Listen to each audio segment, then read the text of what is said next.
The 9/11 attack on America looked so much like a formula action-packed Hollywood disaster movie that it had "Made in the USA" written all over it. The only difference is it used real props and real people. It had terrorist villains, American firefighter heroes, fireball explosions, collapsing buildings, pedestrians chased by dust clouds, and it even had a God Bless America music score. Well-positioned cameras shot the action-packed drama from every conceivable angle. Just the picture of the helicopter landing and the president walking in, and then the 19 hijackers have been Saudi nationals. So in the terrible... He said that he didn't believe that Osama bin Laden... No one has blamed or accused him formally. That how many people worked in the building? The city is confirming that some 265 firefighters are believed. None of us will ever forget this day. People who knock these buildings down will hear all of it soon. America remembers Sunday 83rd. The timing, the title, and the eerie advertisement for Harvey Weinstein's Lord of the Rings movie called The Two Towers was a prophetic and disturbing coincidence. Profits from the Two Towers movie were small change compared to the 9/11 reality disaster movie, which has become the world's top-grossing production of all time. The only thing missing are the 9/11 producer, writer, and director credits. But it doesn't take an Enron accountant to figure out who's cashing in. During the first week, the 911 producers made a spectacular fortune just on the stock market alone. How? By knowing in advance that the stocks in airline and insurance companies associated with the 911 crash would fall in value. Using that inside information, they made negative bets on the stock market called put options. Put options are bets that a certain stock will fall in value by a certain date. It's big risk gambling, unless you've got inside information that can turn your bet into a sure thing. But that's illegal if you get caught at it. Put option bets on the decline in 911-related airline and insurance stocks skyrocketed by a whopping 600% just before 911, which means that somebody knew about the attacks before they happened. Who exactly were those somebodies? Merrill Lynch and HSBC, Morgan Stanley Dean Witter, the Bank of America, weapons manufacturer Raytheon, the Lehman Brothers, General Motors, Swiss Re, Munich Re, and AXA Re Insurance Company, which owns 25% of American Airlines. These insiders bought put options through Deutsche Bank. Most demanding clients trust Deutsche Bank to perform. Deutsche Bank, a passion. Buzzy Krongard, the former executive director of the CIA, just happened to be the manager of Deutsche Bank. And so the profiteers from 911 were not Osama bin Laden or his band of U.S.-trained Arabs. They were blue-chip Israeli, U.S., and British businessmen. Within the first week, the 911 producers sucked up $40 billion in box office profits from U.S. taxpayers who were hypnotized, terrorized, and traumatized by the infinite reruns. Think of it as a conspiracy theory true or false test. A. When George W. Bush started his first oil company, who helped fund it? Osama bin Laden's brother and brother-in-law. True or false? B. After a terrorist bomb at a barracks in Saudi Arabia killed 19 Americans, who got the multi-million-dollar contract to rebuild? The bin Ladens. True or false? C. On the morning of September 11, 2001, who was in a meeting at the Ritz-Carlton Hotel in Washington? George Bush Sr. and Osama bin Laden's brother. True or false? Actually, the answer could be D, all of the above.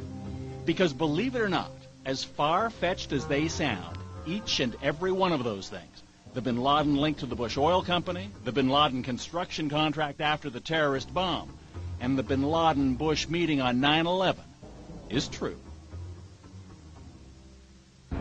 Many of the facts surrounding the events of 9/11 point to a cover-up, like the fact that the Bush administration ignored all of the advance warnings of the 9/11 attacks.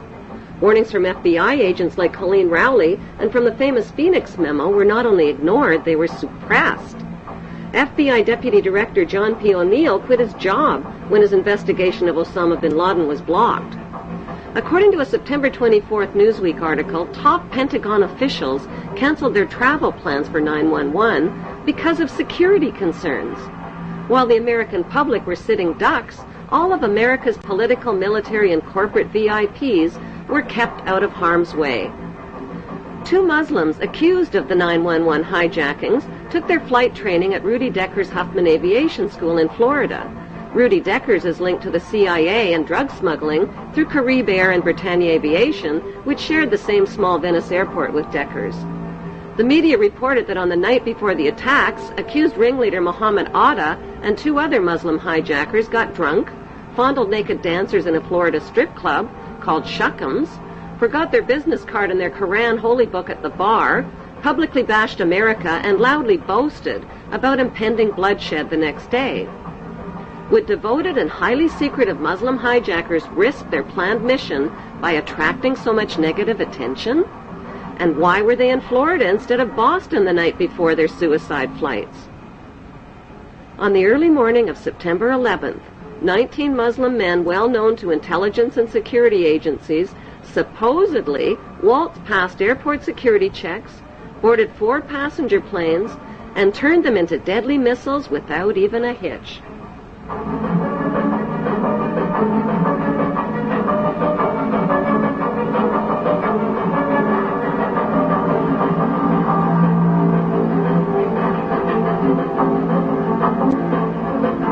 By 8:13 a.m., flight controllers temporarily lost radar contact with American Airlines Flight 11 and reported a suspected hijacking.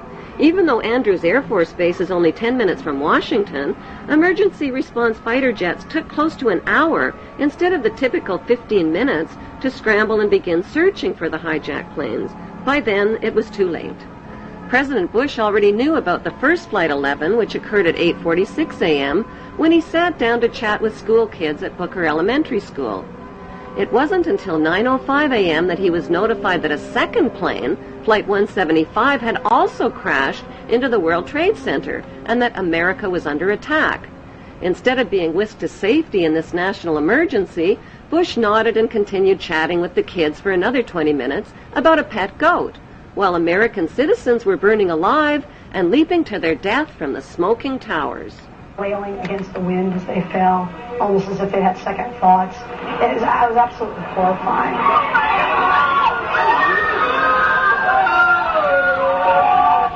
And you don't have to be a conspiracy theorist to wonder exactly what President George W. Bush knew about the attack, and when he knew it.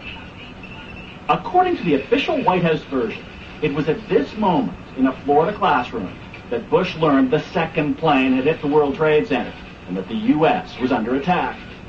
But here's what George Bush himself said almost 3 months later when asked about September 11th. I was sitting outside the classroom waiting to go in, and I saw an airplane hit the tower of a TV. You know, the TV was obviously on, and I used to fly myself, and I said, well, there's one terrible pilot. And it said it must have been a horrible accident. But I was whisked off there. I didn't have much time to think about it. Now, wait a minute. George Bush was told about the second plane while he was inside the classroom. So you just heard him describe seeing the first plane crash on television that day. But that's impossible. No one saw the first plane crash on TV on September the 11th because the videotape of it didn't surface until the next day. At 9:55 a.m., President George W. Bush took off in Air Force One with no escort or protection from fighter jets and circled around for the next hour. Why was the president's plane airborne and unescorted for an entire hour while hijacked planes were roaming the skies? The inexperienced hijacker pilots who took only a simulated flying course reportedly flew the third hijacked plane, Flight 77, into a Top Gun 270-degree turn, bypassed the offices of the Joint Chiefs of Staff, and crashed into an insignificant part of the Pentagon that was under renovation.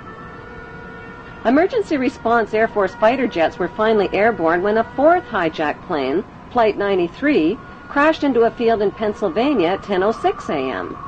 The media reported that passengers overpowered the hijackers, but nearby residents saw U.S. fighter jets overhead and gave eyewitness reports of debris falling from the sky. That debris was found 8 miles away, indicating that the plane had been shot down. Within hours of the 911 hijackings, a massive Blame the Muslims campaign was launched by CNN and the media and continues to this day. In less than 48 hours, the names and mugshots of 19 accused Muslims were flashed across TV screens. If government investigators knew nothing, how did they identify 19 Muslim men as the hijackers so fast